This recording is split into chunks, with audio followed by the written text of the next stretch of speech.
hali ya instability in general. So Kenya iko very very stable, na Kenya ilichagua serikali ya William Ruto, na kwa wale ambao walichagua serikali ya William Ruto, hakuna mahali William Ruto alikaa nao akawaambia ya kuwa sasa kwa vile mlinichagua kazi imenishinda, wacha nilete bwana Raila Odinga anisaidie kazi. Hakuna mahali waliandikiana hiyo MOU na Wakenya wale walimchagua. Ukichaguliwa rais wa Jamhuri ya Kenya, unafaa uzingatie katiba ya Kenya. Katiba ya Kenya hakuna mahali imeandikwa lazima uwe unaungana na upinzani kuendesha shughuli yako ya serikali. So hii mambo yote bwana Ruto anafanya kwa njia ya ubinafsi na kwa njia ya kuendeleza ile ambao anaamini italeta umoja na uwiano kati ya vyama zile ziko katika hii nchi ya Kenya.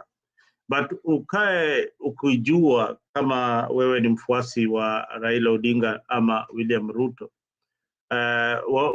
wakati tulipromulgate katiba ya Kenya na wakati tulikuwa na repealing of section 2A of the Constitution of Kenya wakati wa Moi, kuallow multi-party democracy, hiyo ni hisia ambao Wakenya walikuwa wanaangalia itawasaidia kwa njia ya kuangalia hizi chama ama chama cha tawala kinaongozwa na maana gani, na kuwa na upinzani ni haki kikatiba kupinga serikali. Kupinga serikali is not like a treason the way the Kenyan government has been behaving. Ukiwa unapinga serikali, hakuna, hiyo ni haki yako ya kikatiba, uko na haki ya kupinga serikali, uko na haki ya kujiunga na kile kikundi ya upinzani ama ile iko kwa siasa ile unataka. Hiyo iko katika katiba ya Kenya. Lakini katiba ya Kenya pia uko na uhuru wa usemi. Uko na uhuru wa usemi, unaweza sema kile ambao unafikiria ni haki, bora unaisema kwa njia ile kulingana na sheria za Kenya. So unaona wakati wa William Ruto, vijana wengi wamepoteza maisha yao, wengi mpaka wa leo wazazi wajaona watoto wao wako pande gani. Serikali ingali kimya, wale waliua hao watoto pia hawajashikwa ama kuhukumiwa, ama kama walikuwa wanasema ni majambazi walikuwa wanatekeleza hayo, then polisi ilianguka katika ile ulindaji wa salama kwa wananchi wa Kenya. So kuna mambo mingi yamefanyika katika hii serikali, but ukiangalia kwa uwazi ni bwana Ruto angezingatia wale walimpigia kura, arudi awashawishi ya kuwa serikali imemshinda. Sasa nataka kuingiza mpinzani wangu ama ule tulikuwa ule alikuwa ananipinga anisaidie kuendesha serikali. So hivyo ndio William Ruto amefanya, ameita ule alikuwa anampinga ili amsaidie kuendesha serikali. So hiyo hakuna msingi wa kidemokrasia ama kwa kikatiba yoyote pale imeandikwa ya kuwa ukichaguliwa na popular vote utaita ule mwenzako aje kusaidia. Kwa hivyo hayo naona ni makosa kubwa sana. Angerudi tena kwa uchaguzi kwa wananchi, aseme sasa nataka nimeshindwa, chagueni mtu mwingine, ama resign, awachie Raila Odinga serikali yaendeshe. Ni hayo tu. Thank you, Mzalendo, of course, for that wonderful submission. We also have Jeff Buru. Buru, what do you think this handshake will bring to Kenyans? Is it going to impact Kenya in the positive way or negative way? And what is the future of ODM, despite many followers saying now it is the end of the opposition in the country? Asante sana Boni. Pia mimi nitajikakamua kama mzalendo ni jaribu kuongea Kiswahili. Naona mzalendo ananitekelea. Nitang'ang'ana tu kwa sababu tunasema Kiswahili kitukuzwe.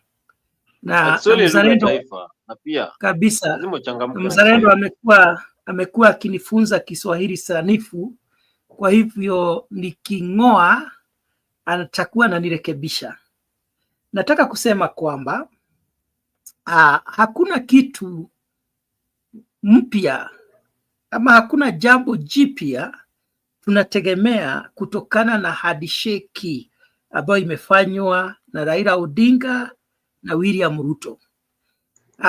Haswa kwa upande wa maendeleo, hakuna kitu kabisa tunastahili kugojea. Maana kile kimefanyika ni kuongeza watu wa kuenda kupora serikali. Maana sababu kuu ambayo inafanya wale wenye wako kwa upinzani waseme ni lazima waingie katika serikali ni kwa sababu wakiwa huko nje kuna baridi na wanataka waingie pale kwa serikali wakaweze kupata joto ya pesa. Sasa ndivyo utaanza kuona wakinunua machopa, magari mpya, wakijenga manyumba za gorofa na mambo kama yale.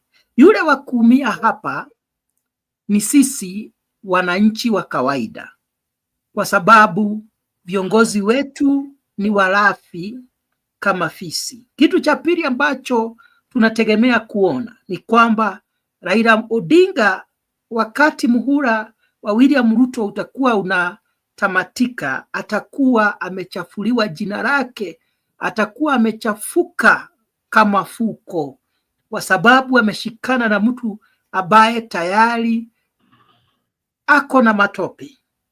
Ni mtu mchafu, atamshikashika na ile mikono yake michafu, mikono ambayo iko na damu ya vijana wetu ambao walijitokeza, wanajiita Gen Zs, kusema ya kwamba tunataka serikali iweze kufanya kazi yake kwa uadilifu, ambao walisema tunataka kuona serikali ikipigana na ufisadi. Lakini badala ya kufanya vile inastahili, kama hao vijana wamekosea mahali, washikwe, wapelekwe mahakamani, polisi wetu walipiga wengi wao marisasi na wakawaangamiza. Sasa kuna ule uchafu kwenye mikono, hata kama William Ruto hakuwa ameamurisha ama hata kama hakuwa amehusika directly ama moja kwa moja, kwa sababu yeye ni rais wa Kenya. Makosa yote itakayofanyika na wale watu wenye wako kwa serikali, iwe ni wanasiasa wamefanya hayo makosa, iwe ni watu wa polisi wamefanya yale makosa, ya hayo makosa moja kwa moja wa kulaumiwa anakuwa ni rais wa Kenya. Na hiyo ndio huwa tunasema kwa kimombo that he is vicariously liable, not directly but vicariously, because he is the president of the Republic of Kenya. The bus stops with him. Sasa kuna hiyo damu ya watu wa Gen Z ilimwagika sana Kenya hii. Watoto hawa walioaga walikuwa na wazazi wao, wakalia sana. Na msijiulize kwa nini rais wetu amepoteza umaarufu wake. Na ukumbuke alikuwa maarufu sana, ni kwa sababu ya damu. Ukienda katika Facebook yangu, wakati Ruto alikuwa anafanya kampeni na wakati alishinda ushindi, kuna jambo moja nimeishi kusema kwa Facebook, ya kwamba serikali ya William Ruto ikitaka kwenda miaka 10 bila kusubuliwa, ikitaka kudumisha ile favor ambayo ilikuwa nayo, maana Ruto alikuwa na favor kubwa sana, nikasema lazima wakomeshe umwagikaji wa damu isiyo na hatia. Maana damu ya mwanadamu si damu ya ng'ombe ama kondoo, itakupiga. Damu ambayo imekuwa ikimwagwa na serikali kutoka wakati wa Kenyatta ndio imekuwa ikipiga hizi serikali. Kenyatta anachukiwa na wengi kwa sababu katika uongozi wake alimwaga damu. Moi alichukiwa na wengi sana na akatoka bila favor kwa sababu serikali yake ilimwaga damu. Kibaki alichukiwa na wengi na akatoka bila favor kwa sababu serikali yake ilimwaga damu. Uhuru alichukiwa na wengi na akakosa favor, akakataliwa mpaka na watu wake na viongozi wa ukoo wake kwa sababu serikali yake ilimwaga damu. Mimi kwa sababu nimesoma kidogo Biblia, nimefanya hata theolojia, nikakuwa nikiadvise serikali ya Ruto kabla hawajaingia na hata baada ya kuingia, kabla hawajamwaga hata tone moja la damu. Ukiangalia kwa Facebook utaona nilisema kama mnataka kudumisha favor, hakikisheni hakuna damu itamwagika ovyo ovyo ama bila sababu. Na wakati damu ilimwagika nikajua favor ya Ruto imeisha. Maana damu ya mwanadamu ikimwagika, na sasa naongea kama mchungaji, damu ya mtu ikimwagika bila hatia huanza kulilia kitu inaitwa vengeance, inataka revenge. Kama vile unakuta ya kwamba katika maandiko wakati Kaini aliua ndugu yake, damu ya ndugu yake ilianza kulilia Mungu ikiwa kwa ground ikiitisha revenge. Sasa hii damu ambayo inamwagika kwa nchi ndio huwa inapiga viongozi wetu, na ndivyo huwa unaona viongozi wengi wa Kenya huwa wanakufa vifo vibaya sana because they don't value human life. Na damu ya mwanadamu iko na nguvu sana. Hapo nimeondokea. So Raila Odinga atagawa kile ambacho Ruto anapitia. Kibali kitamuondokea. Na kama kuna watu watakuwa wamechafuka by 2027 ni Raila Odinga na Ruto. Raila Odinga saa hii ni msafi sana, lakini by the time wanamaliza muhula wao utakuta Wakenya wengi hawataki kuwasikia. Niseme hivi, kwa kimombo tunasema a good dancer, sijui tunamhitaji kwa Kiswahili mzalendo, a dancer. Dancer, mcheza ngoma. Nilikwambia wewe uko sawa. Mcheza ngoma mwema hujua wakati wa kuondoka uwanjani, kwa sababu akikaa sana watu wataanza kufanya nini? Kuboeka na his moves. Watu watazoea venye kama unakatika the same way kila wakati na huondoki uwanjani, watu watachoka na wewe. There are people in ODM who are already very tired with the moves, with the dancing moves of Raila Odinga, and his dancing moves are no longer appealing to them. They are boring. People like staunch supporters like Babu Owino, he is already tired. He is pissed off. When he sees Raila Odinga on the stage dancing, he feels, oh no, not again. What is he doing? So Raila Odinga has lost an opportunity for him to exit the stage of politics. What he is supposed to be doing now is to nurture a new generation to take over from him. Lakini ataacha Nyanza na supporters wake bila kiongozi aliye na umaarufu kama wake, kwa sababu ya kitu tunaita politics of selfishness. He is not selfless. Anaona ugumu wa kumuinua kijana mmoja kama Sifuna, aseme huyu ndiye nitakayempatia baraka zangu, maana nimeshazeeka. Mtu akishafikisha miaka 80, nini ingine unagojea? Achilia uongozi, anza sasa kupatiana mawaidha, patia hawa vijana nguvu, waonyeshe njia, lakini si kung'ang'ana na wao. Kuna kitu inaitwa facial expression and non-verbal cues. Mimi apart from kupenda siasa, mimi ni mwana saikolojia. Nilikuwa naangalia sana hawa watu ambao wakati wa kusaini, nikaangalia kitu inaitwa the non-verbal cues. The non-verbal cues, it is what someone is saying not verbally but through facial expression. Nikaangalia Sifuna. Sifuna alikuwa ni kama paka aliyekamatwa na mtego, akawekwa mahali anasema tu yes sir, kwa sababu yeye hakuwa anataka hivyo. Ukiangalia uso wake ulikuwa unasema a big no, he was not for it. Ukiangalia mtu kama Ledama Orekina, he was not for it. So very soon utaanza kuona watu waking'atuka kutoka ODM na either kuunda chama kingine ama kuenda kufanya coalition na watu wengine, because they are already tired by the moves of Raila Odinga of joining the government all the time, you know, and not fighting for what he believes and what he stands for. So hawa vijana wanasema, ai jameni, kuna ine liberation itatoka hapa. Maana Raila was to liberate, and he told people Kasogo must go. No, not Kasogo, he was saying Ruto must go. He had read that movement. And he was to liberate people from bad governance of Ruto. But today, the person he had told people he was going to liberate them from, they are eating and sleeping on the same bed. It is it's something that watu wanajiuliza, ai kweli huyu ndiye alikuwa anatupeleka Canaan. Na Canaan huwa anafika kila wakati peke yake. Nilisikiliza vijana pale Jakaranda, walikuwa wamekasirika, wanasema hapana, huyu kiongozi wetu anatubeba ufara.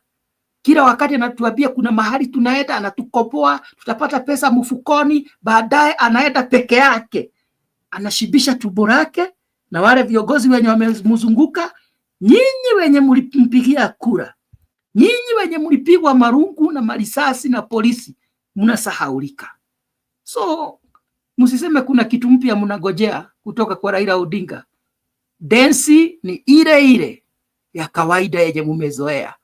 Miaka 5 ama miaka 7 ijayo wataendelea kuwa na Ruto, wakule pamoja, lakini nyinyi mtakuwa tu mnatazama nyama ikiliwa. Asante Boni. Asante sana pia Jeff kwa kutumia Kiswahili sanifu, ingawaje inakupatia chenga kidogo, lakini pia najua utajikakamua sana. Mzalendo, umesikia vile Jeff amesema, pia ameangazia mambo na Raila Odinga kuwa mbinafsi sana.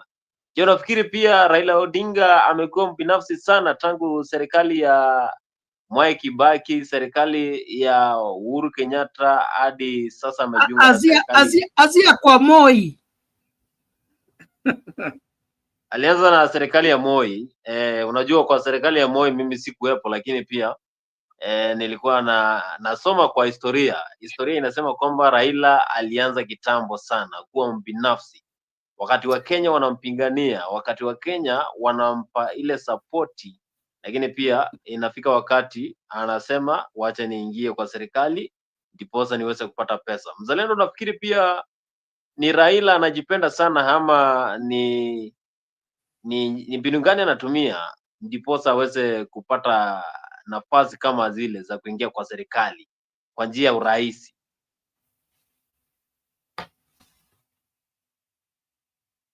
Asante sana Boni kwa hiyo swali.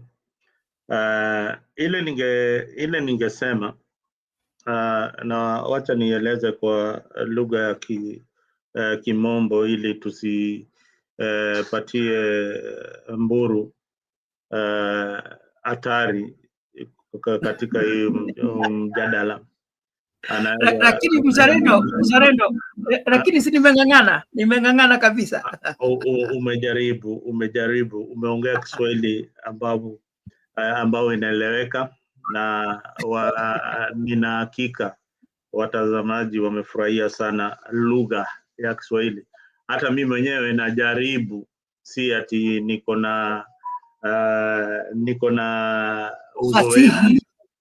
na uzoefu wa kuzungumza lugha, lakini ni kitu ambao lazima tuzingatie na tukienzi kama lugha ya taifa.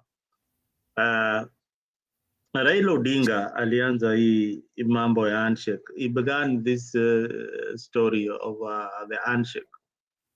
I think the most notable ile ya karibu sana ilikuwa ni 2001 between NDP and KANU under President Daniel Arap Moi.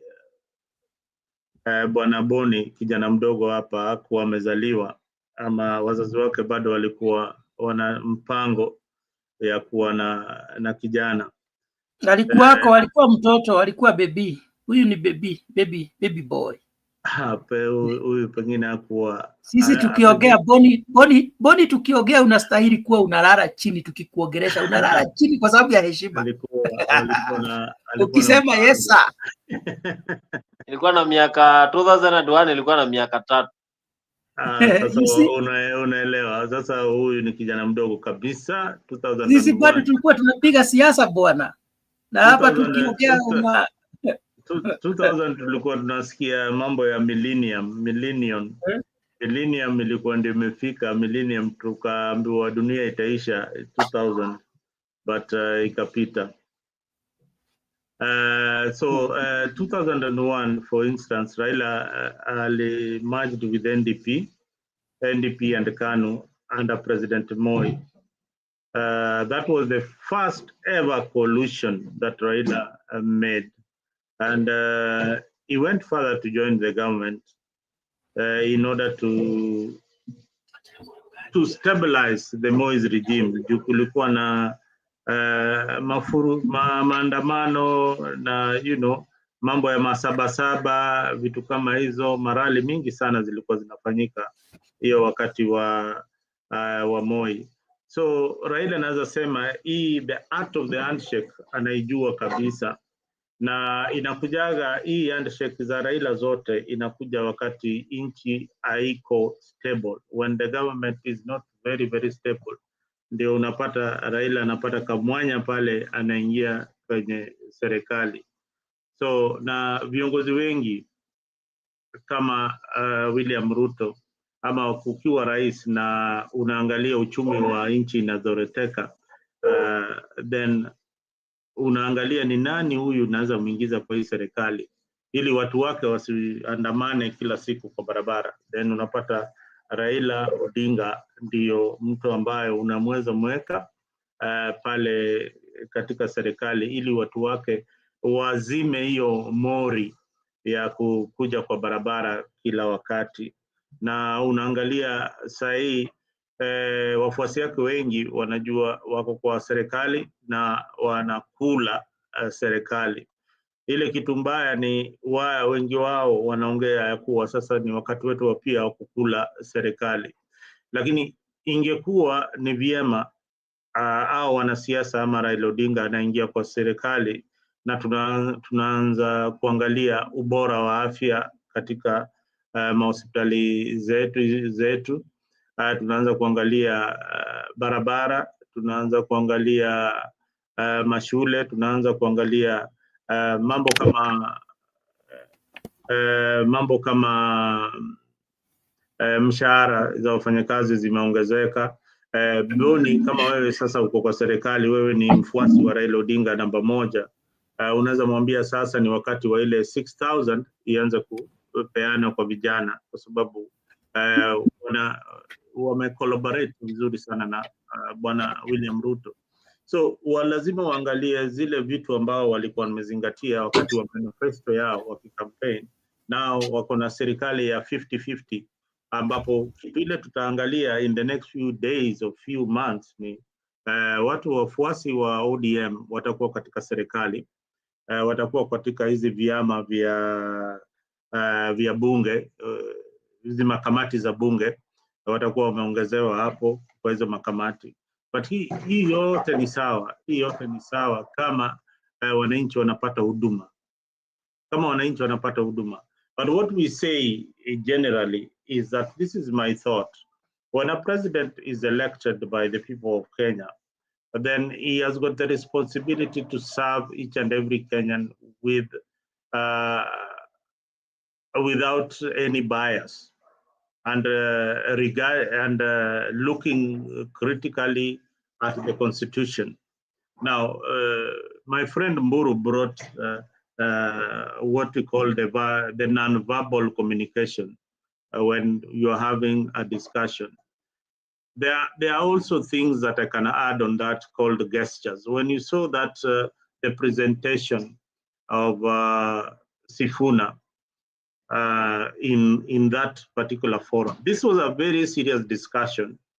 And I can take you back to what happened to Zelensky with Donald Trump when they started complaining about how Zelensky is dressed and all that. But to them, they didn't understand that he's been doing that throughout his negotiation. Now, Sifuna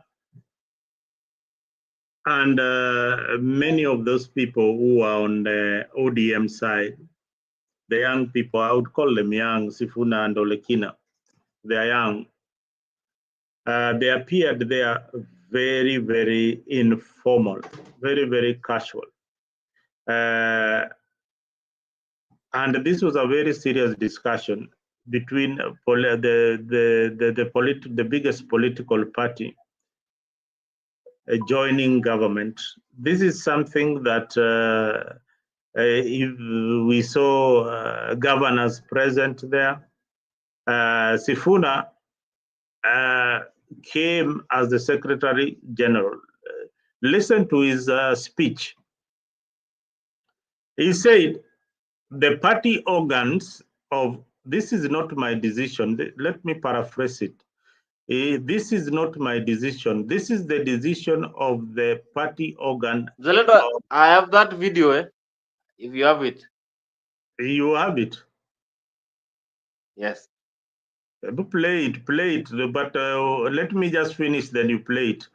He said that this is the decision of the party organ of ODM. May you stand up? The Secretary General made sure that those people stood up so that they are known that they're the ones who made that decision. So whether you want to praise the decision or to vilify him, then amesha now mkono, hayuko hapo. That is what he said in short. Now, he appeared casual. He appeared like somebody who had just been called, hey, kuja hapo usome hii kitu. Remember, we had the party chairman there.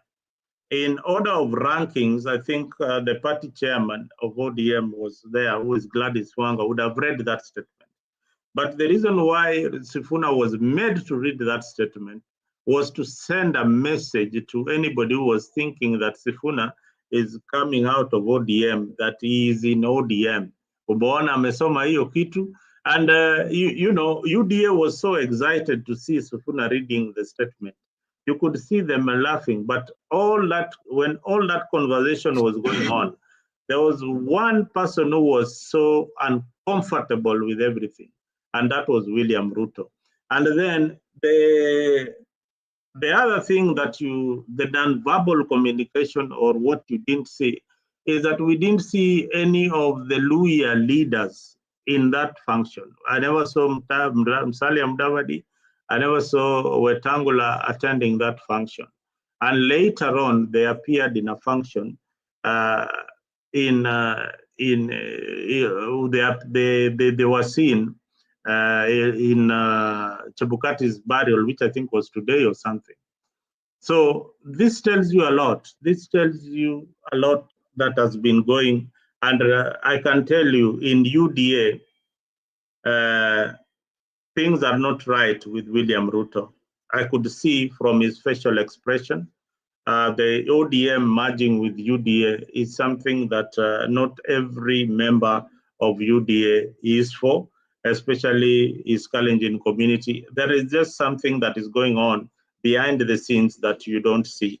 But for me, I will just speculate and tell you that this marriage might not last until 2027. things are going to happen, and Kenyans will be here on a freak to judge what Mzalendo had said. Thank you. We can play the video now. The meaning of this agreement. Thank you, Senator Ledama. Welcome, Your Excellency, the President, Your Excellency, Prime Minister Raila Odinga. Thank you, Senator Ledama. Your Excellency, the President, Your Excellency, all leaders present here, all protocols observed. My name is Edwin Sifuna. President. I am the Senator of Nairobi, all protocols, and I am standing here in my capacity. My name is Edwin Sifuna. As the Secretary General, I am the Senator of Nairobi, and I am standing here in my capacity. Your Excellency, in the capacity as SG, I have certain constitutional... Bonnie, what is going on? A lot of echo. It's like two gadgets. You are playing, Bonnie, you are playing the video on two gadgets. To read out this memorandum of You are playing it on YouTube, and at the same time you are playing it on StreamYard. This memorandum of understanding, not, so that we are all clear on what it is, and what it is not. I know, Bonnie. Remove it. Where is it? Do you have that video on? Yeah, it was having a lot of echo. It was repeating itself anyway, and I think the statement was already made. Okay. Yeah. The meaning of this agreement. Thank you, Senator Ledama. Welcome, Your Excellency, the President, Your Excellency, Prime Minister Raila Odinga. Thank you, Senator Ledama. Your Excellency, the President. No, it's not working. Those are two audios playing. Yes. Okay. Anyway, we have seen it. Yeah, Bonnie, can I say something? Yes, yes. Now, Bonnie, you have been telling us about the 6,000 that Baba promised Kenyans. Right now, Baba is in the center of the government of William Ruto. So, we are expecting to see Kenyans receiving 6,000. But there's no way. There is nowhere we had 6,000 being signed in that MOU. No, it's not. It doesn't have to be in the MOU. They are sharing power. They are sharing. Right now they are governing with President William Ruto. So those promises that he had promised to Kenyans, we are expecting to see them being fulfilled. So Kenyans should start now demanding to start receiving the 6,000, because the manifesto of ODM and the manifesto of UDA has been merged together. So tunataka hiyo 6,000 Boni uanze kupokea ikiwezekana mwezi huu. Kesho. Kwa sababu yeye alikuwa amesema inawezekana. Saa hii wako in that broad-based government. We want to see it happen, especially for those people who don't have enough income. So hiyo ni kitu ambacho watu wenye wako katika kuna mtu hapo anasema watu ambao wenye wako katika ODM na wale wako katika UDA tunaweza benefit na hiyo 6,000, na ikiwezekana tuanze kupata hiyo 6,000 mwezi huu.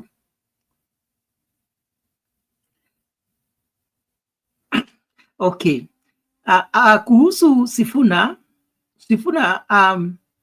Mzalendo ameongea vizuri sana that Sifuna distanced himself from the document that it was being signed. Now the big question is, where will Sifuna go?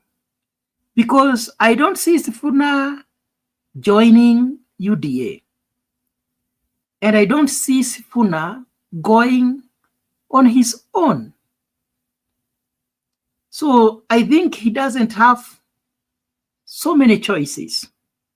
And because of not having choices, that is why he is adamant not to leave ODM. Because where will he go? He doesn't have any good choice. He cannot fight by himself without Baba. He has always been there, very popular because of Baba. And right now, if he decides to go his way, it will be very hard for him to Mburu, can you even tell Alex to join Alex kuja hapa. This is the famous Alex. Usiogelele huko bali, kuja karibu. So Sifuna naona kama Sifuna anatafuta njia ya kutoka, lakini haoni, kwa sababu kuto support William Ruto ni kumaanisha lazima utoke. Unajua baba is a dictator. Ni heri ukweli usemwe. Baba usipoenda vyenye anataka atakung'atua, na Sifuna anajua hivyo. Sasa hana namna, unless sasa amue na liwe liwalo. If he is not going to support Ruto, then ODM will do away with him. And without the support of ODM, I don't think he will even secure his own position. And for a politician, he would like to remain in power. No. I disagree with you, Mburu. I strongly disagree with you. Ni sawa. Utadisagree na mimi. Utadisagree na mimi, lakini Sifuna ataanguka tukiona. Haya, goja kidogo. Niko na pointi zingine mbili tu ambazo nitafanya hapa. Musalia Mudavadi alikosekana katika in that occasion of signing the MOU between Raila Odinga and William Ruto. Weta was also not there. Their absence meant something. Their absence meant that they are not comfortable with the arrangement between William Ruto and Raila Odinga. Why? Because they are the casualties. They are the ones who are going to suffer. Raila Odinga has put their positions in jeopardy. This Musalia Mudavadi does not know what will happen to him. That position of Prime Minister is already given to Raila Odinga. Yet this is the position that he was promised. Support me as William Ruto, and I'll make you the Prime Minister of Kenya. Though we know very well we don't have such a position in the Constitution. But through, I don't know whether it is we call it an executive order, or through the verbal kind of arrangement, he was made the senior cabinet secretary, the prime cabinet secretary. Let us just call him the Prime Minister. But now that position has been given to another brother Raila Odinga. Musalia Mudavadi is in a very awkward situation. He's not happy with it. You heard that they're also threatening to give the position of a Speaker of the National Assembly to ODM and then retain the Speaker of Senate to UDA. Wetangula is so much afraid of such kind of arrangements. So I don't know what William Ruto will do to satisfy Musalia Mudavadi and to convince him it's okay for him just to remain as a minister, as a cabinet secretary of foreign affairs. I think even that one was given. By the way, Muzalendo, which position is Raila Odinga going to hold? Is it the Prime Minister, or he is also going to become the foreign affairs CS? I don't know. So there's a lot of confusion, and because of this confusion, William Ruto might think that he is gaining, but if he is not very careful, he might end up losing more people. As I conclude, I want to give you a story in the Bible. It was God who had appointed King Saul when the children of Israel had cried to have a king just like other nations. And God appointed King Saul through priest Samuel, and he told Samuel, go and anoint Saul to become the king over Israel. And then after that, Saul started conducting himself in a way that did not please God. He did things that before the eyes of God, they were abominations. And The priest, Prophet Samuel, was crying to God to forgive. And I'm not preaching, but I want to make a point. Very important.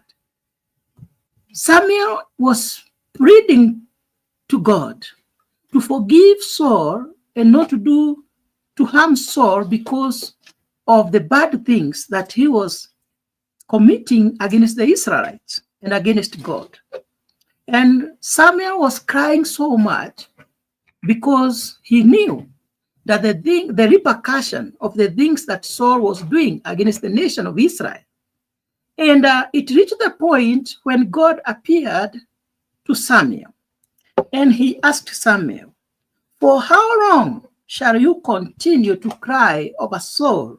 Are you not aware that I have rejected him? There is nothing you can do to save him." And at that point, God told Samuel, "I have appointed someone in the house of Jesse to become king over Israel." So the people, the children of Israel, were crying because of the bad things that they were going through under the leadership of Saul. And even God got tired. The people of Kenya, the majority of the people of Kenya, have been crying because of the atrocities that are committed by the government of William Ruto. And the president has turned a blind eye. He pretends he doesn't know. When people are being abducted, he said he is not, there was a time he said he was not even aware that it has not been brought to his attention that people are being abducted. When people are being killed, he said he doesn't know even a single person who has died through the bullet of the police. And people, and as servants of God, I know they have been crying to God because they know the repercussion of a president who seems not to care, who behaves like a don't care. And I want to say, after Saul did all the things he did, he lost the favor of God. And when you lost the favor, when you lose the favor of God, people also hate you. And that is why some of us who supported William Ruto so much, and many people who supported William Ruto today, they don't want to hear the name William Ruto. The favor is gone. Is there anything that can be done to revive the favor that he had before? I want to say, like God told Prophet Samuel, "For how long shall you continue to cry for Ruto? Can't you see he has been rejected?" And I know somewhere, I don't know who it is, but I want to believe somewhere there is a king that God has prepared over the nation of Kenya. I conclude my submission, Bonnie. Buru, you are trying to say that there is no favor in William Ruto government, and yet It is gone. always, he is saying that he is the product of giving, and God has provided him with this leadership. I now think that he doesn't have favor. Can I tell you, Bonnie? 20 million. Can I tell you, Bonnie? You know, the people of Kenya are badly mistaken. People of Kenya have a misconception of who God is. Most of them. Some people think that you can bribe God. You cannot bribe God. He says that he looks beyond the physical. He looks at the motive behind the actions that we do. So it doesn't, you can give 1 billion, but what is the motive? Is it a worship to God? I am not the one to judge. That one is between him and God. But for me right now, I'm not talking as a spiritual leader. I'm just observing physically that William Ruto had so much favor, the favor of God, when he was becoming the president. But instead of continuing with the same favor, the favor has declined. Ile kataa yake, kanyota, kanaendelea kuzimia. Na ninaona by the time inafika 2027, katakuwa kamezimia kabisa kabisa. Na wakati mtu anaisha, wakati mtu anaisha, na especially kama mtu ni Mungu anampiga, ukijishikanisha na yeye, mnaisha na yeye. When God decided to crush King Saul, kuna wale wanajeshi wenye walisema sisi tutasimama na yeye mpaka mwisho, kwa sababu yeye, he is the king of Israel. Wakati Mungu alileta vita Israeli, all the leaders who were standing with Saul when he was already rejected, they died together with him. Wakati siasa ya Ruto itakuwa inaisha, kuna siasa ya watu wengi sana Kenya itaisha. Yani atavuka na wao. Nisemi watakufa, lakini kisiasa kuna wengi watakufa. Nilisema hivi, Boni, Uhuru Kenyatta ni mtu mzuri, ako na moyo safi, lakini kuna mambo alifanya. Na niliongea kwa Facebook yangu. Sasa hii naongea kama mchungaji. Maana mambo ya uongozi is both physical and spiritual. Kuna mambo mengi yalitendeka, watu wengi walikufa under the leadership of Uhuru Kenyatta. Na kwanza mambo ya kubomolea watu manyumba wakati wa mvua na baridi iliudhi Mungu sana. Na nikasema Uhuru Kenyatta, Mungu amekasirika. Na niliandika kwa Facebook yangu. Nikaambia Uhuru Kenyatta, Mungu amekasirika kwa matendo yako. Maana Mungu anapenda maskini. Maana yeye ndiye baba ya wale maskini. Yeye ndiye msaidizi wao. So kama wewe kama kiongozi hauoni kama maisha yao yako na maana, unaweza ukatuma matigatiga ya bomoe manyumba zao. Wale watoto hutaki kujua watakula nini, watarara wapi. Na wewe ndiye baba yao. Maana the president is the father of the nation. Imagine baba yako ndiye anakubomolea nyumba. Yule ambaye anastahili kujua wewe utaishi wapi, utarara wapi, utafanya kazi wapi. Alafu sasa akiwa amepewa hiyo what we call the referent power, which is given by God, because the Bible says that all power, all positions of power and authority comes from the Lord.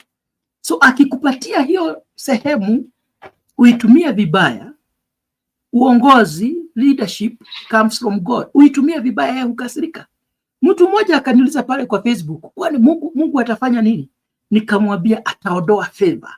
Na Uhuru akitoka atatoka kwa hiyo kiti kwa aibu kubwa. Aibu kubwa. Aibu kubwa. Mungu aliaibisha Uhuru kwa sababu hata venye alitaka serikali iende haikuenda.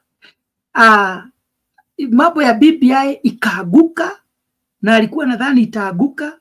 Wakaaguka na Raila wake, akakataliwa kwake, akakataliwa na viongozi wake. Hiyo ilikuwa tu mipango ya Mungu.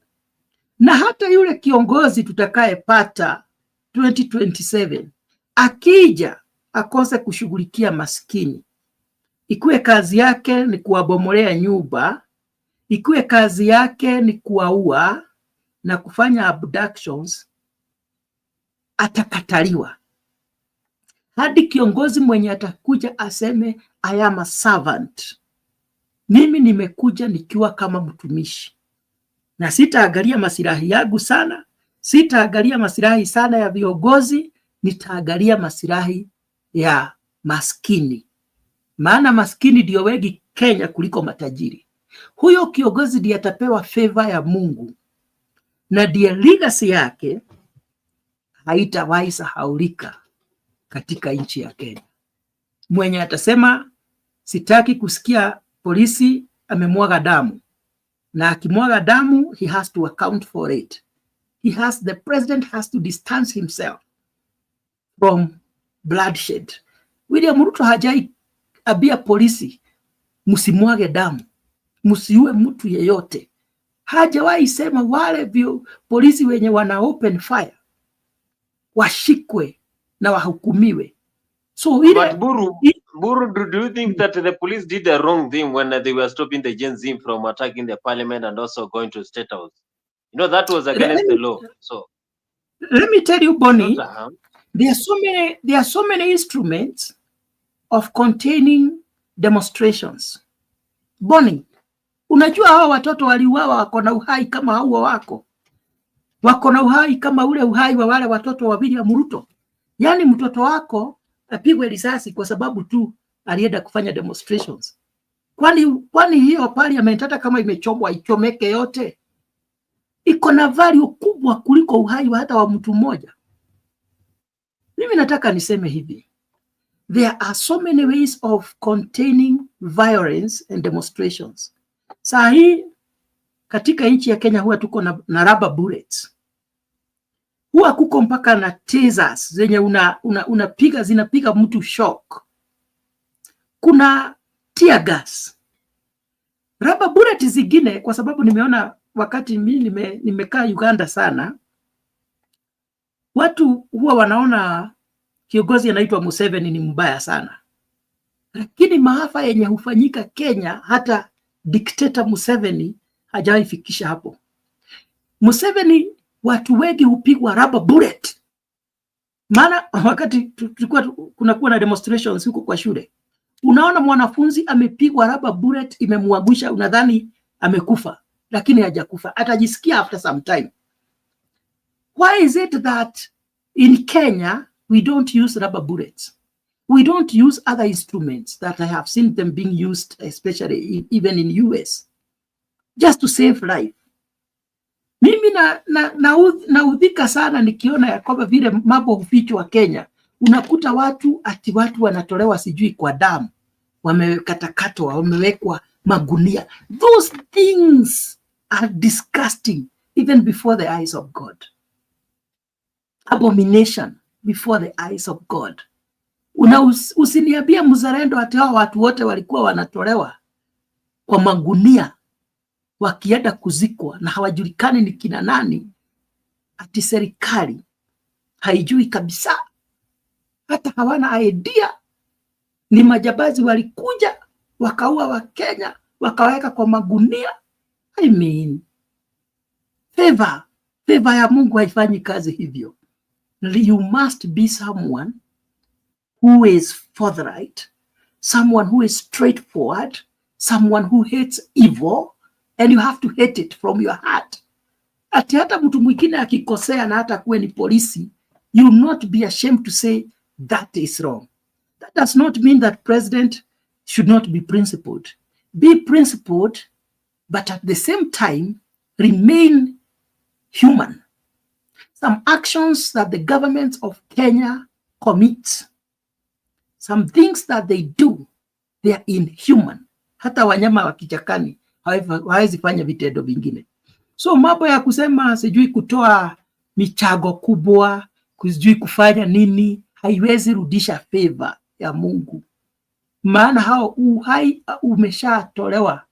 Wale watu 2023 71 young people mzalendo, 71 young people, yani mmoja, not 71 young people died at a police brutality. 61 in 2024. If you add 71 and 61, how many people are those? 100 and what? 32. I mean, that such kind of a government really. Hata kama wewe Boni sahi useme wewe ndio umekaa kiti cha enzi. Such kind of a government. Can you favor that kind of government? Na diposa nikasema, mtu wa kujishikanisha na Ruto sahi, unless he has to come out and apologize for what happened. Apologize genuinely from his heart for those people who died. Apologize to their parents.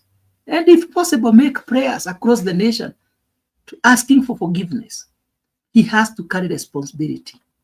If he will not do that, wakati atakuwa anaaguka hivi, kwa sababu atakuja kuaguka, sijui ni lini, lakini ataaguka vibaya. Wale watu watakuwa wamesimama na yeye, wataaguka na yeye politically. Na star yao, nyota yao politically itazimwa. Sijui sana mambo mengi, but that is how God operates. He says he is God of vengeance. He says he is God of justice. So mimi ninagojea wakati justice itakuja kufanyika kwa wale watoto. Wazazi wao hawana nguvu ya kuwapigania, lakini kuna mzee fulani mwenye nguvu zote, mwenye enzi, ambaye yeye huoperate in a way that you cannot see. One day he is coming. He knows everybody who has killed all these children. He knows them by name. Na wakati yeye anafanya vigilance yake, watu huwa hawajui, huwa anawafinya tu kidogo kidogo. Nyinyi mnasikia tu tua kamefinywa, tua, kumbe ni Mungu anawafinya. Sisi wote huwa tuko katika mkono wa Mungu, ni mwenye anataka kufinya. Na wengine huwa anawapatia nafasi ya kuishi, awaibishe. Na kwa hii serikali wengi wataibika sana, maana waliopanga vyenye hawa watoto watauawa ni watu tu huwa wanakuja kwa runika, wanatuongelesha vizuri sana, wanaona hawa nilifanya hayo matendo, hawakujua. Wale watu wanaiba mabilioni za pesa, wakati hospitali watu wanakufa kwa sababu ya kukosa dawa. Hawa watu wote Mungu anawajua. Na mimi naomba wakati waanze kufika, Mungu aanze sasa kufanya kazi yake ya kutuondolea people who don't care about people's lives and people's welfare. Mzalendo leo nimehubiri sana, semeni amen. Moderator alishatoka, hata is not even there. Alisikia kama ataokoka. The guy is just I don't know where he's going to. Anyway, this is I think you have a point, especially Mali people who have been killed. Where will they find the justice? We saw on the pointers that Raila Odinga raised, that the issues that they want implemented. But I say that if these politicians were honest enough, then they didn't need to come with new documents. They just to go back to the Kriegler report or the National Accord. The 8 pointers in the Kriegler report are very, very clear. This was extensively done. The same reasons why we are fighting politically are the same reason Kriegler raised on the National Accord. Whatever is new, we don't need a NADCO report. We only need the 8 pointers in the Kriegler report implemented to the fullest. But Mburu, we are in a situation where, as MOU supporters, you've seen Alex there saying that, this is what they've been singing, that, we are helping you finish the race, especially those who voted for William Ruto. Now, if they didn't vote for William Ruto, I'm wondering what are the reasons why they are supporting now William Ruto's government. And they didn't believe in anything that William Ruto was presenting there, including the manifesto, including the character of William Ruto. Then why join the team? So this coalition is for selfish reasons. There's nothing that is going to come out of this coalition. I find it as a betrayal of the people who honestly voted for William Ruto. This coalition is the one that sent Gachagua home in preparation for this coalition. So this journey had started a long time ago. It is a political betrayal for the people who supported William Ruto. Now, when you look at the motives and intention,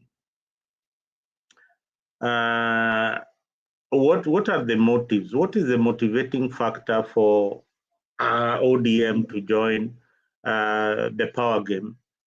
Now, ODM has realized that they don't stand a chance in winning any elections in 2027, but they will stand a chance of being part of the government because, one, they don't have a presidential candidate in 2027. Political parties are formed time and again to grab power. So the only avenue they had for power and the only thing that they know is Raila Odinga. They don't know anything beyond Raila Odinga when it comes to the presidential race. So without Raila Odinga on the ballot, Raila Odinga would rather support William Samoei Ruto, other than sit with his committee and come up with a candidate who is going to challenge the system. So in short, what Raila Odinga is saying is that he agrees with all the killings that have happened. He agrees with absolutely everything that has happened in William Ruto's government. And in fact, he gave him one of his best people to help him govern. So he agrees with almost everything. Well, that's why I said initially, 1 year ago, people who are criticizing William Ruto as the president of Kenya should also make sure that they had Raila Odinga to that line of criticism. But most of them were saying, no, Raila is not in power. Why do we have to criticize Raila Odinga? It is William Ruto who is the president, so let us criticize William Ruto. I told them, no, these people have to be criticized in the same sentence. You cannot criticize William Ruto and not criticize Raila. You cannot say William Ruto is bad and Raila is good. No. These guys are the same. And English is very, very clear. There's a phrase that goes by, show me your friends and I'll tell you your character. If you are a witch, you will always be hanging out with your friends who are witches. If you are a medicine man, you'll be visiting a shrine once in a while. If you are a doctor, most of your friends will be doctors. If you are a drunkard, most of the people you'll be making calls is for the next beer or to sit with are your friends who enjoy the beer with you. So politics is also like that. If you see these politicians and William Ruto being also a member of ODM, you realize that they have got a lot of similarities and a lot in character. And that is why it was so easy for Raila to jump ship and say that, hey, I'll be working with William Samoei Ruto. But look at the betrayal for people like Kalonzo, people who have sacrificed for Raila Odinga time and again, sacrificing their ambition, even if they were going to lose or something. But they came to a negotiation and say that, okay, fine, you support me this time. Next time when I want something like this, also give me a hand. I find that as a betrayal to the Kamba community and a betrayal to most of the people who had thought that Raila Odinga would one day give a hand and support Kalonzo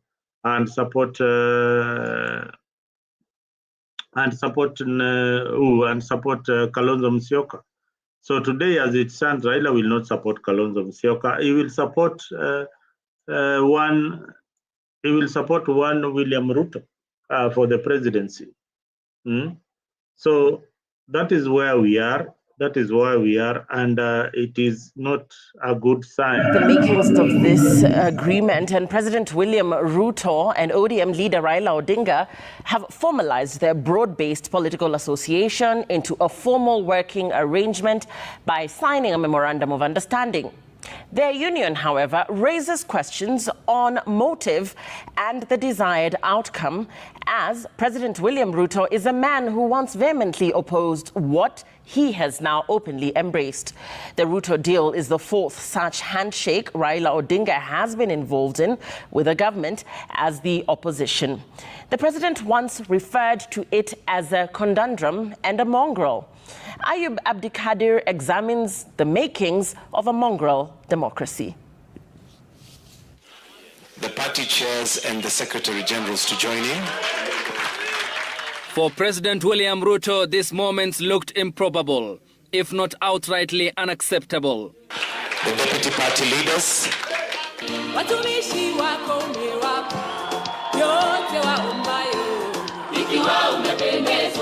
Dr. Ruto, A presidential candidate in 2022 led a crusade against the Uhuru-Raila handshake, taking his utter dissatisfaction to Chatham House in the UK, promising a stoppage to what he termed as handshake politics that led to the birth of a mongrel. The result which you see today in Kenya, there is no government and there is no opposition. Today in Kenya, you have a mongrel of a governance system. You don't know whether it is the government that is in the opposition or the opposition is the one that is in government. It is a stance he maintained when he ascended to the presidency. And 4 months after taking his oath of office, he linked all governance ills to the Kenyatta-Odinga handshake. That's why I want a vibrant opposition. How did we get here? We got here because of the handshake nonsense. We got here because you get the opposition, which is supposed to hold the government to account, into some illegal, cohabitation, or whatever it was called, in the name of unity. What unity? Who says by having an opposition, we're not united? Abroad, President William Ruto's script sounded similar, rolling out an engagement with Odinga and the ODM party, who led countrywide demonstrations over the rising cost of living. The handshake that brings the opposition and government into some conundrum and a mongrel and an outfit that is undemocratic, unconstitutional, and illegal. Raila Odinga, a veteran of handshakes, familiar with the formula, is starting after the second multi-party election with President Daniel Toroitich Arap Moi, his National Development Party merging with KANU, Odinga a beneficiary, becoming the Secretary General of the new KANU. The 2007 general election and the ugly aftermath which engulfed the country offered Odinga another political lifeline, becoming a Prime Minister in a power-sharing deal with President Mwai Kibaki, midwifed by the late UN Secretary General Kofi Annan, who headed the panel of eminent persons, alongside former Tanzanian President Benjamin Mkapa. Anyway, I've seen enough of that.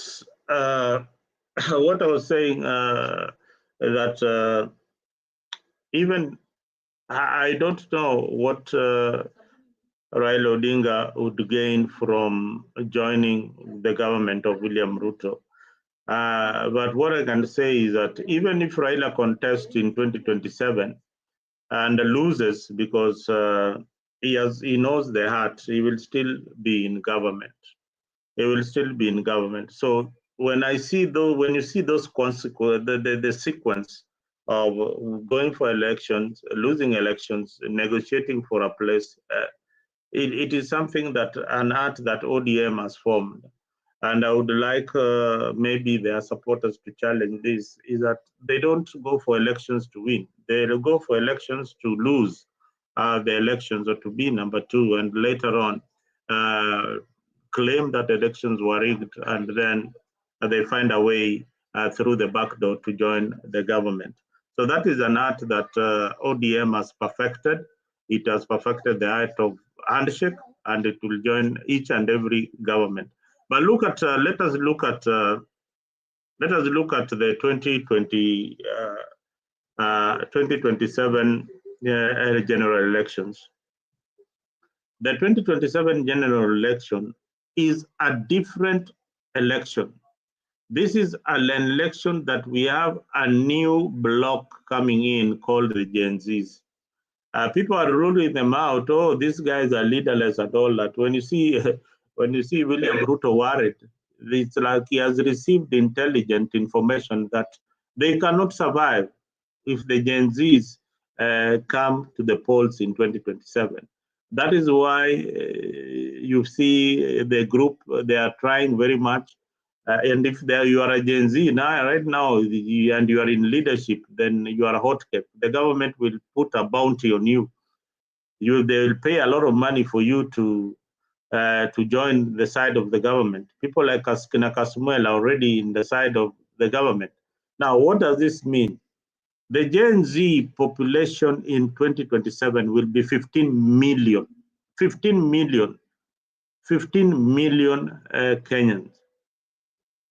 15 million Kenyans ready to vote in 2027. That is the list. That is the list. I give that five other million Gen Zs. I give them to William Ruto or to Raila Odinga. Those who will believe. But the ones who will be consistent in the movement and can be convinced that the government killed the young people and all that, the government is corrupt, and this is the only way out. There will be 15 million people. So anybody opposing William Ruto coming in 2027 has already over 10 million votes coming from each and every community in Kenya. Mark my words. I told you on this channel that that Raila Odinga will lose. Today, I'm also telling you on this channel, Raila Odinga will also lose and William Ruto will lose in 2027. I use data. I don't just come here to talk nonsense like other channels, they just they don't tell you the facts. There are facts that you need to know. The Kikuyu vote is number one, and they'll be sitting at 8.5 million. I'll give them 6 million Kikuyus voting. Number two, the Luhya vote comes number two. Number three, do you know who is number three? Anybody, we politic here, do you know who is number three in voting? Is it Kalenjins or who's? Kalenjins. It is the Kalenjin community who are number three. Number four are Rules. Number five. Do you know who are number five? Number four are rules. Number three are five. Who are number five? Number five are Kambas. Number five are Kambas. Number six. Somali. Number six. Number six are.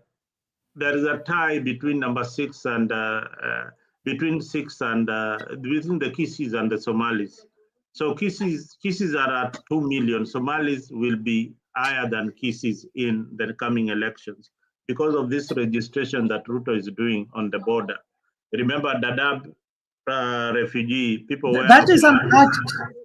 That is a reckless act of desperation. That's how I see it. Yes, but we let us work with whatever desperation is and whatever numbers that is going to come from Northeastern.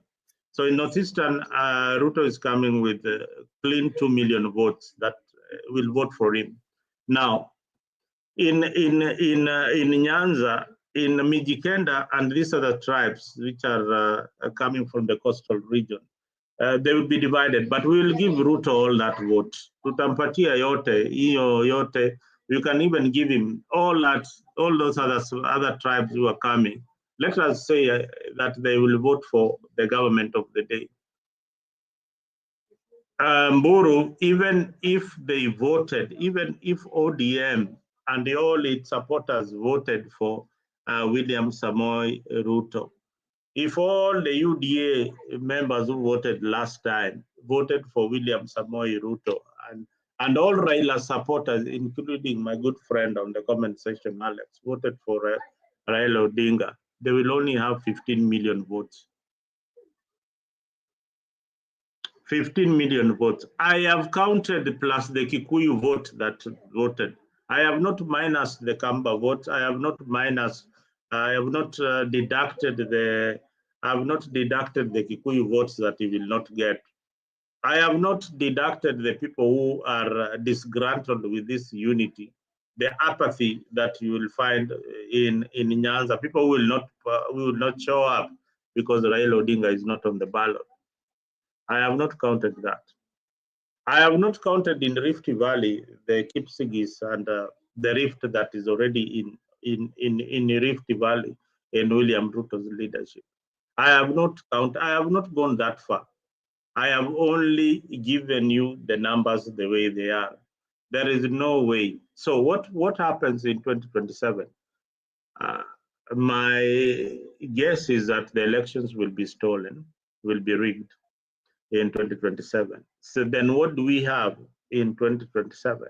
In 2027, we will have a government of William Ruto negotiating or collaborating with the government, with the next opposition leader.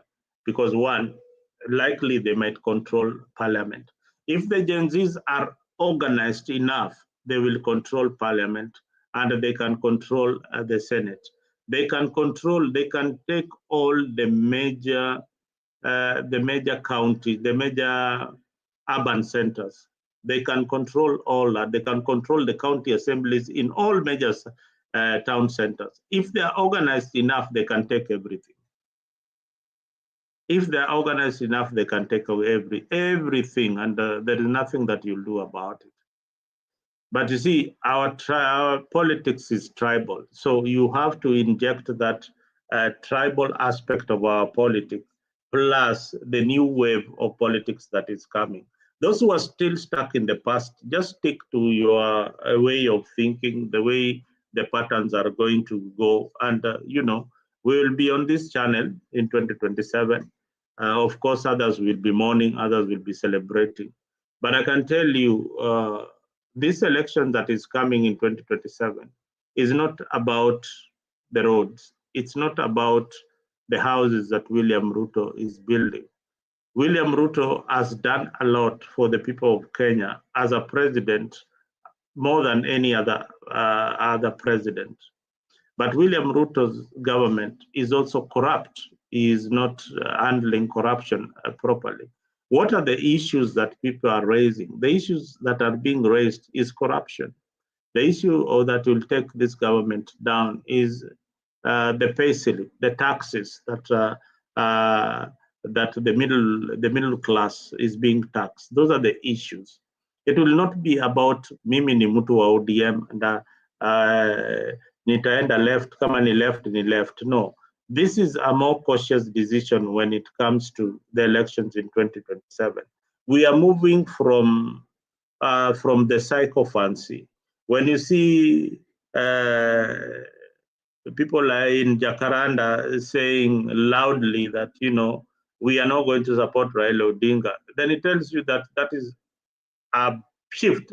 That is a shift from the usual support base.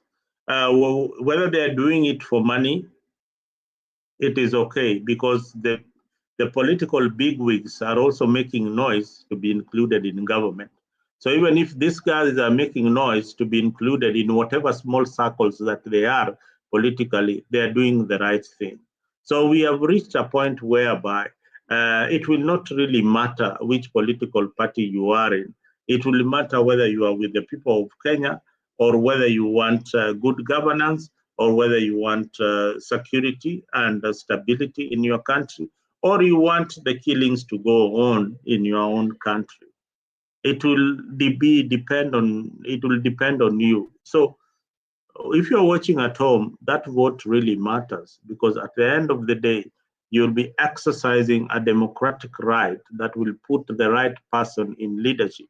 If we look at what is happening in our counties today, it is a cash cow for the governors. They are milking almost everything. There are no proper service delivery in the counties.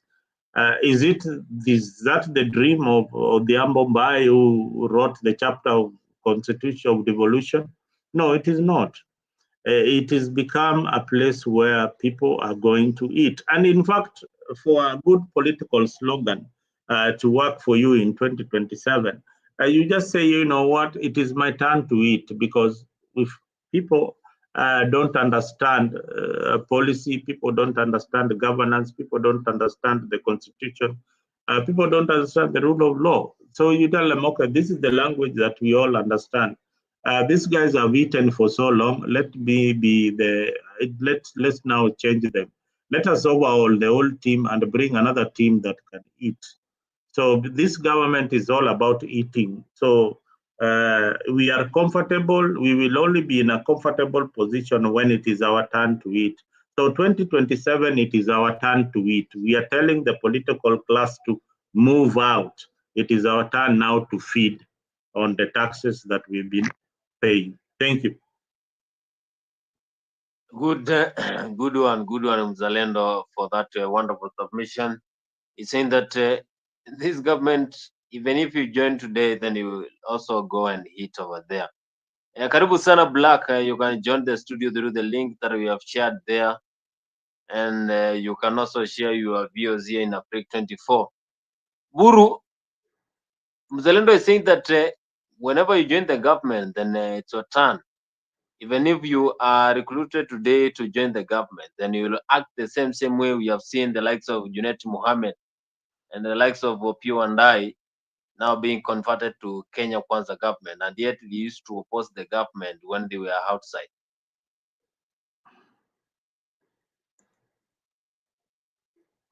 Is Buru there? Yeah, Buru is there. Zarendo, you have raised very important points, and that's what Kenyans need to hear. That it should reach a point of liberation. We need to liberate this country from our corrupt leaders who just think of themselves. You know, Buru, just before you continue, I forgot to add this, Yes. and maybe you'll touch on it. People need to know Gachagua is not contesting to be the president of Kenya. Why is he the center of discussion? He's not even said that I will be the president of the Republic of Kenya. He is only saying that people of Mount Kenya, the same way Nantembeya is talking about the Luo unity, the same way Raila Odinga is talking about the Luo community coming together, and all these leaders is talking about their community. The same language, when you cross to Kambani, the Wiper leader is saying, sisi kama Wakamba, sisi kama jamii ya Wakamba, sisi kama jamii ya Wakalenjin, sisi kama jamii ya Waluo. You know, this is what has been going on. Ayamburu, you can go ahead. Thank you, Mzalendo and Bonnie. I just have some few points here I would like to raise. That why I'm saying we need a moment of liberation is that, number one, we need to liberate ourselves from the corrupt leaders who just care about themselves and about how much money they are going to steal from us. And also we need to liberate ourselves from ourselves because we are so tribal, such that even when we have a good person, if he does not come from the large tribes, he will not get people to vote for him. Bonnie, I heard that the former Chief Justice Maraga has shown his interest to become the president of Kenya. But I was asking myself, how many Kenyans are prepared to abandon one of their own and support someone who has the vision for Kenya? And when I say this, I'm not just talking about Maraga. Because in Kenya, if you don't have money, the people of Kenya will not listen to you because we vote for the one who has given us money and the one who is driving one of the most modern car and the most powerful car, and the one who has come with chopper. Kuna wakati, one of the leaders in central Kenya said that there is a saying, I think it is the Bible, which says that a leader comes from above. And when he was coming with a chopper, he used to tell people, where have I come from? I have come from above, because he came with a chopper. And those are the kind of leaders that makes us happy. And those are the leaders that we embrace. Bonnie, I would like you to know that in Kenya, we have 47 counties. Kenya is a very small country of around 55 million people, but it has 47 governors, 47 senators, 47 women reps, and hundreds of members of parliament. I think they are above 300 members of parliament and thousands of the MCAs. That is draining the economy. So when I listened to Raila Odinga and William Ruto talk of reviving and implementing the NADCO report, I was perplexed, because the NADCO report, majorly, it is talking about increment of executive position. Those are political positions. Whereas we were saying that Punda amechoka. This donkey has been crying because it has been overloaded. It has been overworked. We are not able to sustain the large government of thieves, but they want to increase more and more positions, because if it is in NADCO report, there was Prime Minister and I think 2 more deputy prime ministers. They were broadening the executive positions. USA has, I think, around 50 states. USA has more than 350 million people. They only have 50 governors, around 50 governors. Whereas a tiny country like Kenya has 47 governors who are paid almost higher or even higher. And when you include the other marupurupu that they get from the government, they get more than a governor in America. So for us, we were saying we need to reduce the governors, we need to reduce the county governments, the counties, to around 8 of them. But for them, they are saying, no, we have to increase more and more. And maybe that's what they call devolution. So this constitution of 2010 was not tailored to fit our economy. It was not tailored to fit our country. It was not tailored to help us develop the jobs or create jobs for the unemployed. It does not fit our country. That is how I see it. So any leader who is telling us that we should be increasing the executive positions is not good for Kenya. And I also want to say this. People might think that I'm saying this because Gachagua is not in government. I remain steadfast in what I stand for. Even before they joined Ruto, I was saying we don't have the right structures of governance. We don't need all these county governments. There are so many for Kenya. Kenya is a very small country with very limited resources. And the more leaders we have, the more thieves we have, because most of them, they are there just to steal from us. I know there might be remnants, but I don't think Ruto is a remnant. I don't think Raila Odinga is a remnant. Neither do I think Gachagua is a remnant. These people, what they know is to eat and keep for their children and the generations of their families, not for Kenya. So, Bonnie, when I talk of we need liberation, it has reached a point whereby Kenyans, we must know that we are on our own. We don't have anybody who is fighting for us. All of them, I have come to know, they are just fighting for themselves and their families. I think it's the high time we start crying to God as Kenyans for liberation, to set that one leader who will be sent from God, direct from God, to come and help the nation of Kenya. Because it seems these ones are already comfortable with how we have been doing things. They are used to corruption. It is normal. We are going there to eat. We want to have someone with a different mindset. It reached the point in the nation of Sudan when people were conducting themselves the way the Kenyans leaders conduct themselves. And the army got tired and they said, no, we have to do away with this trash of leaders. One day, they just woke up one day and the army arrested all of them, put them on tracks and sent them to jail. Up to date, they have never released them. And Sudan has been quiet from that time. And I know they will come up with good structures of leadership. The danger of going that route is even the people who might do that, we don't know their motive. But Kenya, we need change.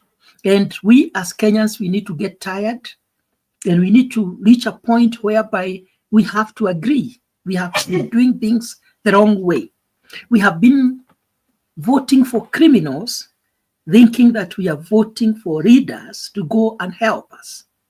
Those of us who have been living in Western countries, we know what it means when we talk about government.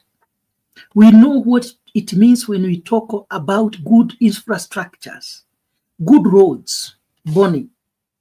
So sometimes I desire to see what I see outside in Kenya.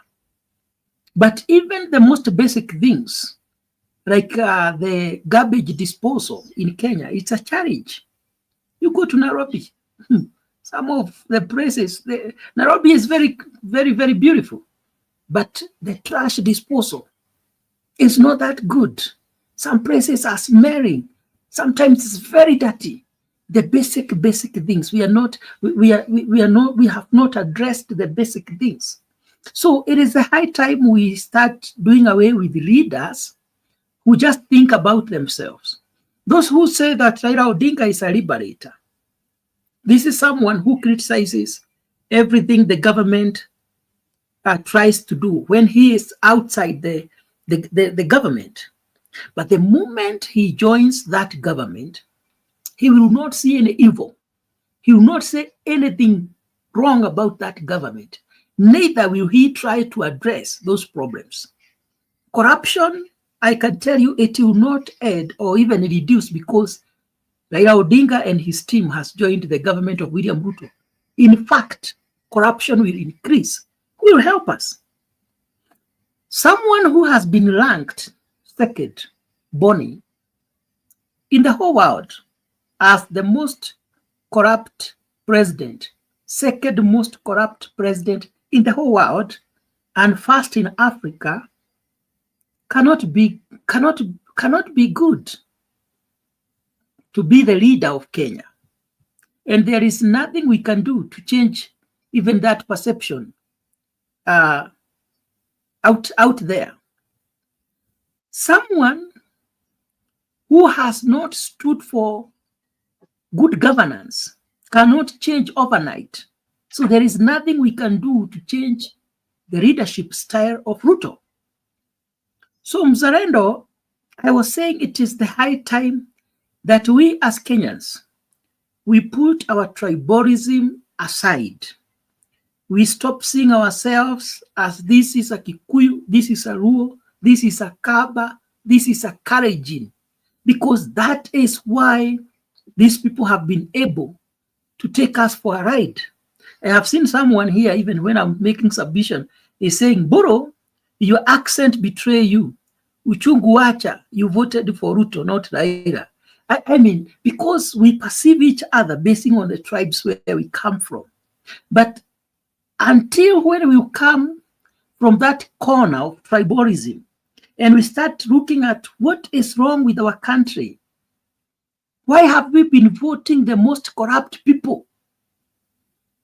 Ruto is a billionaire, but he cannot account for how he has worked to be that, not even a billionaire. He might be more than a billionaire, but he cannot account how he became rich the way he is. He's not just rich, he's wealthy. Raila Odinga is a billionaire, extremely rich. And you know very well, some of his money he acquired through making deals with the government. If you want me to stop maandamano, what are you going to give me? I am going to make this government, this country ungovernable. But when he is called aside and they make a deal with the government, he joins the government and everything turns to be good, as white as snow.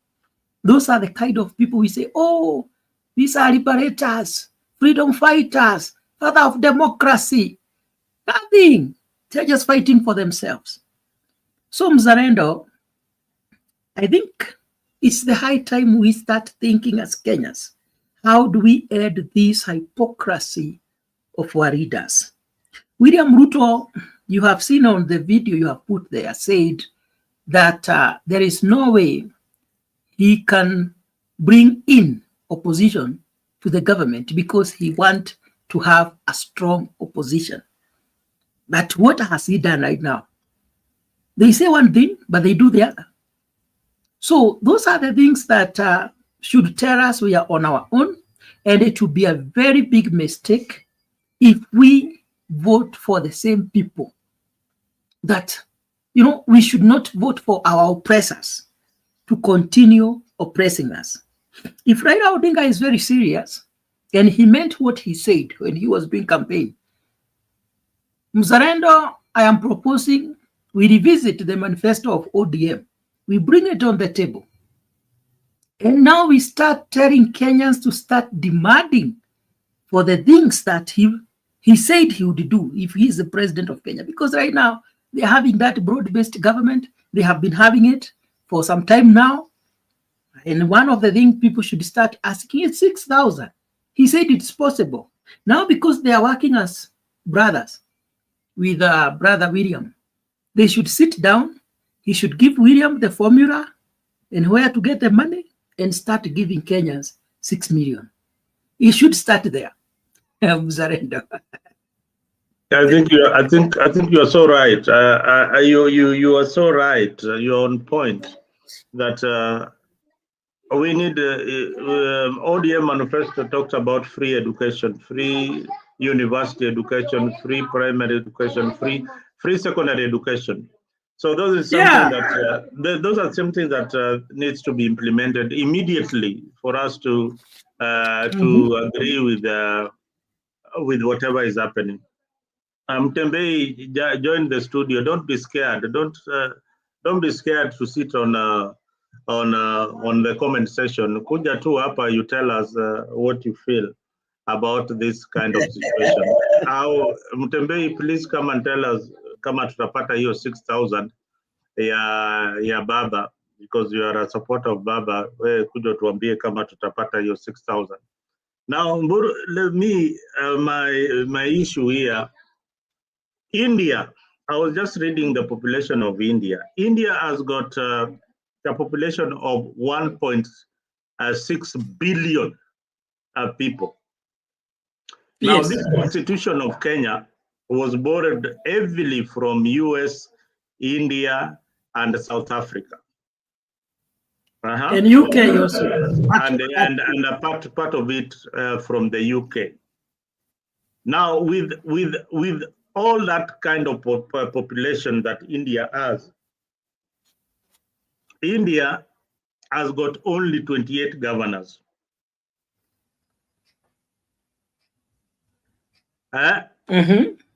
Nominated leaders. Compare that to Kenya, a small country of 50 million people. In the National Assembly in India, called the local House of the People, has got 543 elected members. Now, in the National Assembly in Kenya, we have got 349 members, 290 elected, 47 women representatives, and 12 nominated members. You said we have how many MPs? You said we have how many members of parliament in Kenya? In Kenya, we have got 349. Of the 349, 290 are elected. 47 are women, 12 are nominated by the various political parties. In the Senate, we have got 67, we have got 47 elected, 67 members in the Senate. 47 are elected. 16 women are nominated. And you said Senate, how many? You said Senate, we have how many members? In our Senate, we have got 67 members of the Senate. 47 of them are elected. 16 are women who are nominated. Nominated women, so this gender nonsense, gender balance. Then four members representing the youth. That is where Kina Karen Nyamu and the likes. And then we have got people of disabilities. Do we have senators? Do we have senators in India? Yes, an equivalent of senators in India. In India, we have got 250 members. Yeah. 238 elected and 12 are nominated. Are nominated directly by the president. These ones are not nominated by political parties. They are nominated by the president. Now,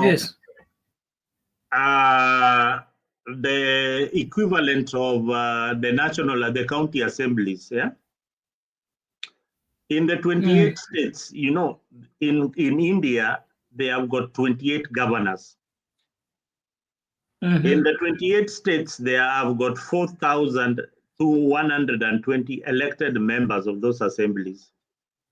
And in Kenya, we have got 1,450 elected members, of which among these 1,450, 772 of them are nominated. Half of the assemblies in Kenya, those are the people who are nominated. They have got no role or nothing, but they just come to parliament each and every time. They are called nominated MCAs and all that. Now, when you go to the US, the Congress, yeah? In Congress, we have got 535 members. We have got 100 senators. Now, represent 100 senators. The representatives are 435 representatives. 435. The state legislators, those are now an equivalent of people who run the counties of Kenya. They are 7,383. That cuts across the 50 states in America.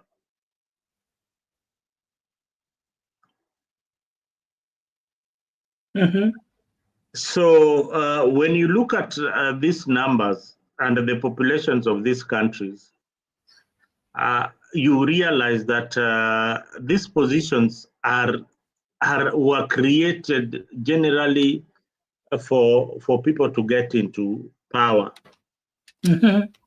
Yeah, these positions were created basically for people to get control of power. A country like India has got 28 governors only, and it has got 28 states. The entire country has got 28 states, and it has a population of 1.4 billion, 1.46 billion people.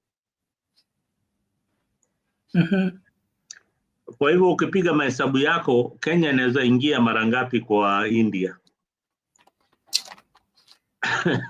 No, we are a country of jokers because I am telling you, we tampered with our constitution, not because of the changes we needed, but to tailor that constitution to fit to the needs of our leaders, not to fit the country. That's the big problem. Yesterday, Mzalendo, I bought a newspaper, this newspaper here. This is a Nation newspaper. And on the headline there, they are saying, our governors burnt 6.6 billion on joyriders. On joyrides. On joyrides, yeah. I didn't see that. You see, are there no measures, are there no controls on how county funds are utilized? You know, I asked myself so many questions because they have put here Wavinya Deti, Machakos, for joyrides. That is just money for enjoyment. To make it in an easy way. Yeah, anajibamba, pesa yake ya kujibamba tu. Pesa ya kujibamba. Pesa ya kujifurahisha. Kwenda Dubai, kununua zile masaa, zile manini, kununua manyumba pale Dubai, wanarudi, You know, Mzalendo, I don't know, but we are led by criminals who are supposed to be in jail. Criminals. Typical criminals. Here we are saying Wavinya Deti, Wavinya is number one in joyrides, in enjoyment. And they are saying, and this is a national, this is one of the most popular newspapers in Kenya. So it's not a joke. So they are saying here that Machakos spent 372.91 million in joyride. Almost 400 million. 400 million. 400 million. And where's here? And Machakos people are not even annoyed. They are not. They're okay. They're okay. Wako sawa. Sakaja, and I think we need to check this story where it is. Sakaja spent 369.03 million for joyrides. Nyandarua, we have, not Nyandarua, but this guy, Dr. Julius Marombe, Kitui, is number 3 with 315.31 million. Anaenda wapi? Okay, no, this is for somebody who has traveled the world. Ameenda moon, ameenda zile trip kama za Elon Musk za kwenda moon na kurudi, ama ameenda wapi? Nyandarua. Moses Kiarie, Badirisha, 223.15 million. Kajiado County, this is Joseph Orerenku, 217.71 million. But the electorates are still happy about their leaders. And listen to what Kina Raila were talking about. We have to strengthen devolution. And in fact, we have to increase money to this government, county government, so that they can function. And this is what the newspaper, just in summary, this is what they said. That European capitals, Dubai and Singapore, are the preferred destinations as county officials spent billions globe trotting at a time the devolved governments have refused to improve pay for health workers, citing scarce resources. The officials incurred the expenditure in 6 months to December 31st to fund junkets like watching the Olympics in Paris and participating in conferences on firefighting and as something there, I don't know which word is there, in the United Kingdom. Now that story is on page 4 and 5. So, going to watch the Olympic, going to be shown how to fight fire, such kind of things, enjoyment, they have spent 6.6 million, not million, but billions, the counties of Kenya. Well, that tells you, and you find that people are supporting this government this county government. Look at the kind of wastage. Angalia Wavinya ndetu kwake hata kuna maji. Hakuna maji, Wakamba wana maji ya tapi ya kukunywa ati maji mzuri. The schools are, what can you imagine what 200 million or 300 million can do to the schools in Machakos? Yeah? 200 million, ukipatiwa 200 million, you change the faces of the schools in those particular areas. What are you talking about? Hao watu wanafaa kufungwa. I mean, I don't know why Auditor General ametoka na hiyo report. Yes. What action? Nothing will happen. Nothing will happen to them. Then we have a Senate and don't think they have already spent this money. This is just stealing. They do it through receipts. Now see invoices. Another stealing that is happening in the county. Do you know that all these counties have got a disaster management fund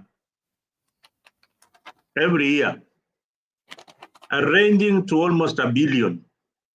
Now each and every year ikiisha, when they are doing their returns, wanasema kulikuwa na disaster, wakafutumia hiyo pesa yote, hakuna pesa kwa account. Mzalendo, you have heard this expenditure is for only 6 months. 6 months, 6.6 billion.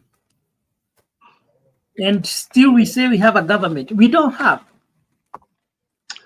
Boro, let us just wind up on that note, and we will catch up on the issues of good governance and the county government, what is happening in the counties. But what I can say is that the stealing is too much.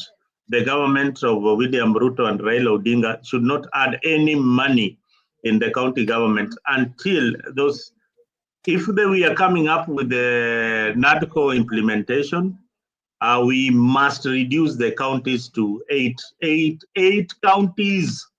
Even if they steal now in the 8 counties in Isawa, but having 47 governors who are stealing and giving the people very little, it's not good enough. It's not good at all. We need to reduce the number of counties. If leaders want positions, then they should vie for gubernatorial races. If the counties are reduced to 8, the colonial boundaries, that would be good for the country. And we have only 8 senators. That is it. If you want to create another position for women rep, we have 8 women reps. That will be good, and then we can retain the county assemblies without nominated members. So that can work. That can work for the people of Kenya, and the wage bill will come down, and that money they can use it to pay our debts. Mburu, this is a country that IBC reviews the boundaries each and every time. You know why they review the boundaries? To create another constituency for another member to start eating. So hii nchi watu wanasiasa ni wanafanya biashara na taxes zetu ili wazidi kunona na wazidi kukula. Ndio nilisema mwanzo pale ni 2027 ni wakati wetu pia wa kukula serikali. Thank you. Unajua Mzalendo, kuna siku moja nilisema hapa, sijui ni method gani tutatumia ama Kenya itatumia. Tushike hawa viongozi wote tuwaweke jela. Wakiwa jela tushike mali yao, mashamba, manyumba, tuuze, pesa irudishiwe serikali. Maana ni pesa yetu. Angalia wale ambao walikuwa katika serikali ya Kenyatta. Wewe ukiwa mwananchi wa kawaida ambaye amezaliwa kwa familia ya kawaida, hawezi ukabishana nao hata kisiasa. Maana wako na pesa kupita kiasi. Kwa hivyo hata mkifanya kampeni hamuko kwa kiwango kimoja. So hatutawahi pata viongozi wazuri kwa sababu wale ambao hurudi ni wale baba zao waliwaibia pesa. Ukifikiria kuhusu utajiri ambao huko katika familia za marais wenye wamekuwa hapo awali, ndio they are the richest. Sasa tutajikoboa namna gani kama familia zingine mashamba yao inaweza kuwa karibu Nyanza province, na kuna mtu anaweza sema ai jamani, hapa kuna kasoro? Kama wale wote wamekuwa kwa serikali kazi yao ni wizi, they become billionaires. Hii Kenya tutai lini kuongozwa na mtu ambaye ako na msimamo wa uongozi, msimamo mwema? Mtu kama Maraga amejitolea, amesema if he can be given a chance, you'd make sure that Kenya is governed under the rule of law. Lakini tumbo yake iko na njaa, mfuko hauna kitu. Kampeni ya Kenya atawezana nayo wa Kenya? Wewe hiyo mimi nakwambia, tumefika wakati tutachagua kitu yote. Sasa mahali kumefika sasa, mzalendo, shida yetu ni atachangiwa na Kenya. Sasa kutakuwa hivi unless tukue tumeamua kuanzia president mpaka kiti ya chini, hawa mabilionea wote hatuwataki, kwa sababu hamwezi kuchagulia mtu kama Maraga mchague yeye ni rais, lakini hawa wengine wote mmempatia wafanye kazi nao ni wezi. Lazima wabadilike, kwa sababu Maraga hata akichaguliwa kuwa rais, lazima watu wake wa chama waingie kama viongozi, otherwise hatapata nafasi ya kuongoza. So the whole idea and I thought about this process, Mburu. Selecting the president of Kenya will no longer be something that we are going to wait for them to do rallies, wafanye nini. Kenyans of goodwill, and this is called the civil society, they have enough funds to conduct this. The churches, the church leaders who are progressive and want change in this country. I'm talking about a selection of churches that are progressive and want change in this country. I am talking about the Law Society of Kenya, people who are like the one who is currently heading the Law Society of Kenya comes on board. I am talking about maybe a EFCC head who is ready to change the country. People who have been known. We are talking about people like Okiya Mtata. They come up with a body, and this board will be charged on selecting one candidate among all those equals. If anybody who wants to vie for the presidency of Kenya, akwe Matiang'i, akwe Maraga, akwe Kalonzo, they will treat each other as equals. Then we look for a body like PwC, PricewaterhouseCoopers, to conduct an interview, publish it in the newspaper, both locally and internationally, that Kenya is looking for a president. If you are out there and you meet this criteria, the interviews will be conducted, and they will be in phases, phase 1, phase 2, phase 3, like that, up to phase 3. Then the last 4 will be unveiled to Kenyans for a debate, or the last 8. Now, the last 8 who will be unveiled, and they have to come from different regions. For instance, this one will represent the face of Kenya. And why? One of them will be elected the president. Number 2 will be elected the deputy. Number 3 will be elected the speaker of the House and the speaker of the other one. Number 5, akiwa ni Mtata, will be elected the Attorney General of Kenya. So they are winners in this forum.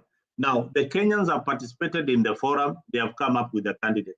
Now, anybody coming outside this block at PIA anaona atasimama na William Ruto, anaambiwa kura yetu yote tunapigia hawa viongozi.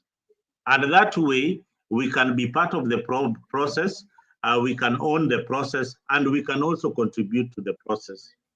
That is the only way Kenya can get a good leader. But if we rely on the political class, this is a cabal, this is a mafia group that knows when to regroup, knows when to attack each other, and knows when to eat. they cannot bring any meaningful change for the country. Otherwise, I rest my case. Thank you very much for being part of this show this evening. Mburu, your parting shot. I don't have much to say. I think today we have had a good time. Thank you so much, our viewers. This is Africa 24.